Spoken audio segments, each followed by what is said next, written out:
এই সূরাটার নাম হলো সূরা মুলক। 29 নম্বর পারা, কোরআনুল কারীমের 67 নম্বর সূরা।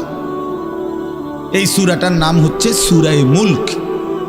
এই সূরার 3টি আয়াত 12, 13, 14।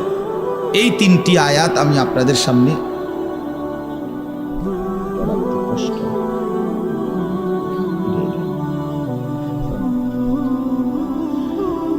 এই 3টি আয়াত আমি তেলাওয়াত করছি। এই আর অল্প একটু সময়ের মধ্যে আমি আপনাদের সামনে এই 3টা আয়াতকে সামনে রেখে কয়েকটা আর কথা বলতে চাই। প্রথম কথা, আপনারা রাগ হইয়েন না আমার, আমি আপনাদেরই অঞ্চলের মানুষ, এখন আপনারাও আমার, আমিও আপনাদের। আল্লাহর কোরআন শিখেন। আমার কথা হলে আমি বলি না যে সবার সব জেনারেল পড়া বন্ধ করে দেন, অর্থগুলো আপনি একটু সময় বাইর করেন। কথা, যারা চাকরি করেন, ব্যবসা করেন, বুড়া মানুষেরও অনেক বয়স্ক লোক কইলে হুজুর না আর কইয়া লাভ নাই, এই বয়সও না নাই, বিড়ি খাই না বয়স আছে। হ্যাঁ মাশাআল্লাহ, বিড়ি খাইতে কইলে চা দোয়ানে গপ মারুন না, বয়স ঠিকই রয়েছে অন। হ্যাঁ, এখনো টেলিভিশন 3 ঘন্টা চাইতে কইলে মাশাআল্লাহ কাকুর শরীরে বল আছে। মানুষের বেডির নাচ দেখবো, এতে কোনো লজ্জা শরম নাই। দুনিয়া ভোগ করতে বললে, ভাত খাইছে মাত্র, এখন যদি বলেন আবার আপেল খাইবেন নি, হদ পেঁয়াজু খাইবেন নি, চা দোকানে গেছে আর আবার খাবে। দুনিয়া পুরাটা ভোগ করবে। 90 বছরও দুনিয়া ফুরায় না, 90 বছরও আখেরাত মনে পড়ে না। আফসোসের ব্যাপার মিয়া। আল্লাহ বলছে কোরআনে, আলাম ইয়ানি লিল্লাযীনা আমানু আন তাখশা কুলুবুহুম লিযিকরিল্লাহ। এই আমার ইমানদার বান্দা, আমায় আল্লাহর ভয়ে, আমার স্মরণের জন্য, আমার বন্দেগীর জন্য তোমার দিলটা নরম হওয়ার সময় আজও কি হয়নি বান্দা? 365 দিনে খোদার একটা বছরে যে কোনো দিন ফজরের নামাজ পড়লা না যুবক, তোমারে যেন আল্লাহ ডেকে বলে, হায় বান্দা, তাহলে কি আর কোনো দিন নামাজ পড়বা না? 30 বছর ধরে যে কোনো দিন সুদের লেনদেন ছাড়লেন না, হারাম রোজগার করেই গেলেন, আল্লাহ তাআলা যেন ডেকে বলে, বান্দা, তাহলে এই নাফরমানি কি আর কোনোদিন ছাড়বা না বান্দা? সিদ্ধান্ত নিয়ে ফেলছো তাইলে আজীবন সুদের উপরেই থাকবা, আজীবন মিথ্যার উপরেই থাকবা। তাহলে কি বান্দা এই ফয়সালায় নিয়ে ফেলছো আজীবন কাস্টমার ঠকাইয়েই যাইবা, ওজনে কমই দিয়ে যাবা? তাহলে কি এই ফয়সালা নিয়ে নিছো তোমার বিবি আজীবন বেপরদাই থাকবে? তোমার ঘরে অহরহ প্রতিনিয়ত রঙিন টেলিভিশন চলবে নিয়মিত, এই ফয়সালা তোমার? ঠিক আছে বান্দা, কুলু ওয়া তামাত্তাউ কালিলান ইন্নাকুম মুজরিমুন। কোরআন শরীফের আয়াত। আল্লাহ বলছে, নাফরমান বান্দা, খাও, দুনিয়া ভোগ করো কিছুক্ষণের জন্য, শুধু মনে রেখো ইন্নাকুম মুজরিমুন, তুমি কিন্তু পাপী। এই কথাটা শুধু মনে রাখো, বাকিটা পরে হইব, ভাত খাও। হ্যাঁ হ্যাঁ, কোরআন শরীফের আয়াত এটা। কুলু ওয়া তামাত্তাউ কালিলান ইন্নাকুম মুজরিমুন। আল্লাহ যেন বলে 8টার সময় যেই নাফরমান নাস্তা খাইতে বসে, আল্লাহ বলে, বান্দা খা, কোনো অসুবিধা নাই, শুধু মনে রাখিস বেঈমান, ফজরের নামাজ পড়ো নাই। কথা কান শুধু মনে রাখো, পরে হইব অন খাও। রাত 10টা বাজে যেই নাফরমান ভাত খাইতে বসছে, আল্লাহ তাআলা যেন ডাক দিয়ে বলছে, বেঈমান খা, ভাত খা, খানা আমি আটকাইতাম না, শুধু মনে রাখিস এশার নামাজ পড়স নাই, ভাত খা বেঈমান। খানা আটকাবো না, খানা আমি জন্তু জানোয়াররাও খাওয়াই, তোরে খাওয়াবো না কেন? খানা আমি কুকুর বিড়ালরেও খাওয়াই, খানা আমি গরু ছাগলরেও খাওয়াই, তোরে দেব না কেন বান্দা? খা, শুধু মনে রাখবি, ইন্না আ'তাদনা লিল কাফিরিনা সালাসিলা ওয়া আগলালাম ওয়া সাইরা। আল্লাহ বলে, প্রতিটা নাফরমানের জন্য আমি রেডি রাখছি আগুনের শিকল এবং আগুনের বেড়ি এবং জাহান্নামের আগুন। 1 নাম্বার 70 জিরাআন, 70 হাত লম্বা আগুনের শিকল দিয়ে জাহান্নামীকে হাসরের ময়দানে আল্লাহর ফেরেশতা বান দিবে।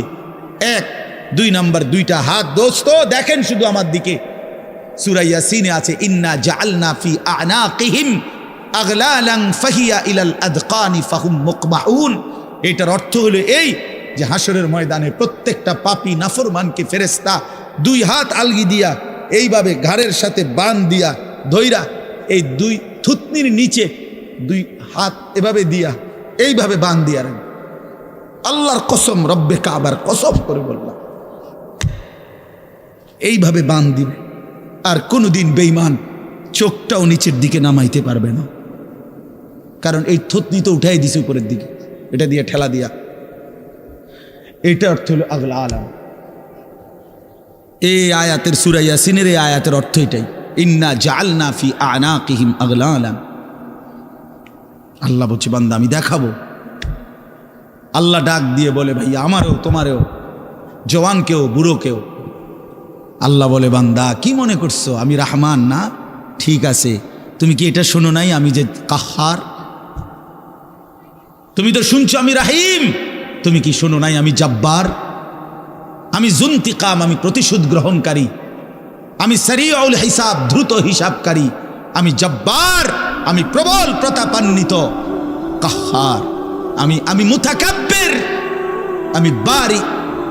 তুমি জানো না আমার একটা নাম শুনলা, আমার দয়ার নামটা শুনলা, আমি যে শাস্তি দেব সেটা শোনো নাই? কি ভাইয়া, কোরআনুল কারীমের মধ্যে জান্নাতের বর্ণনা যেমন আছে, জাহান্নামের বর্ণনা নাই? কথা বলেন না কেন? তো সেগুলো কার জন্য? সেগুলো কার জন্য? মা সালাকাকুম ফি সাকার ক্বালু লাম নাকু মিনাল মুসাল্লিন। একবারে সোজা বাংলা দেখেন, জাহান্নামী জাহান্নামে চিৎকার করবে, জাহান্নামের ফেরেশতা ডাক দিয়ে বলবে বেঈমান জাহান্নামে কেন আসলি? ক্বালু লাম নাকু মিনাল মুসাল্লিন। নাফরমান বলবে বন্ধু ফেরেশতা ভাই আমি দুনিয়াতে নামাজি ছিলাম না।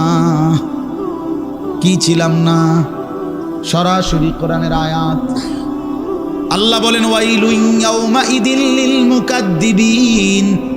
সমস্ত মিথ্যাবাদী নাফরমান পাপীদের জন্য সেদিন জাহান্নাম। যদি বলেন কেমন নাফরমান মাওলা? আল্লাহ বলেন ওয়া ইদা কিলা লাহুমুর কাউ লা ইয়ারকাউন। দুনিয়ায় এই নাফরমানকে যতবার বলা হয়েছিল রুকু করতে, সেজদা করতে, নামাজ পড়তে, বেঈমান নামাজ পড়ে নাই, এজন্য জাহান্নাম। কোরআনুল কারীমে আল্লাহ বলছেন কাল্লা ইদা বালাগাতিত তারাকি। নাফরমানের মৃত্যুর সময় যখন আসবে, মালাকুল মউত আজরাইল তারে যখন ডাক দিবে আইয়াতুহান নাফসুল খাবিসা। প্রতিটা পাপী নাফরমানের জান কবজের সময় আজরাইল যখন ডাক দিয়ে বলবে হে খবিস আত্মা বের হ, উখরুজি, বের হ। আত্মাটা বের হতে চাইবে না। আল্লাহর নবী বলেন কসম বাবা, নবীজি বলে মালাকুল মউত আজরাইল খপ করে ধইরা কলজা থেকে রুহটা একটা টান দিয়া ছিঁড়া ফেলবে, একটা টান দিয়া ছিঁড়ে ফেলবে। এরপরে রুহুটা কণ্ঠনালীর কাছে এসে আটকায় যাবে। কাল্লা ইদা বালাগাতিত তারাকি। তারাকি মানে কণ্ঠনালী। ফালাউলা ইদা বালাগাতিল হুলকুম ওয়া আনতুম হিনা ইদিন তানজুরুন। এটার অর্থ এটাই। হুলকুম মানে কণ্ঠনালী, বের হতে চাইবে না রুহু। আজরাইল তখন ধরে টাইনা হেসরাইয়া ছিঁড়া ছিন্ন ভিন্ন করে বেঈমান নাফরমানের কলজা ছিঁড়ে ফেলবে, রুহু ছিঁড়ে ফেলবে, এরপরে শরীর থেকে বের করে নিয়ে আসবে। আরে বন্ধু, এই কোরআনে আছে, আল্লাহ নিজে বলছে এমন নির্মম মৃত্যু হলো কেন? এই নাফরমানের মউত এত কঠিন হলো কেন? তার কলজা ছিঁড়া ফেলছে, রুহু ছিঁড়ে ফেলছে, এমন মৃত্যু হলো কেন? আল্লাহর কসম বাপ আমারেও বলি, আপনারেও বলি, আল্লাহ কোরআনে সরাসরি বলছে এমন ভয়ানক মৃত্যু হলো কেন? ফালা সাদ্দাকা ওয়ালা সাল্লা। কারণ এই নাফরমান আমি আল্লাহর কথায় বিশ্বাস করে নাই, ওয়ালা সাল্লা, এবং নামাজ পড়ে নাই, নামাজ পড়ে নাই, নামাজ পড়ে